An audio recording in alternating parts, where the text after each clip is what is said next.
srácok, lányok, én Janesz vagyok, boldog új évet kívánok nektek, és köszöntelek benneteket hatalmas nagy szeretettel itt a csatornámon.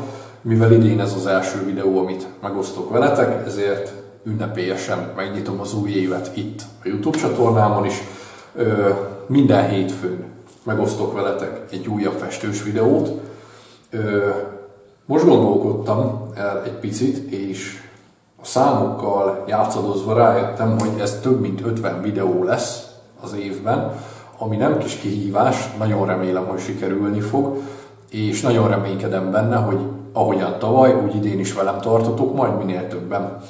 Most ebben a mai videóban, ebbe a hideg téli időbe hozok nektek egy kis nyarat, és festek egy nagyon szép szavannás naplementét. Kérlek szépen titeket, hogy ha tetszik majd a videóm, akkor nyomjatok egy hatalmas lájkot, és mutassátok meg másoknak is. Ha a további munkáim is érdekelnek, mindig megtaláltok a Facebookon is, és az Instagramon is.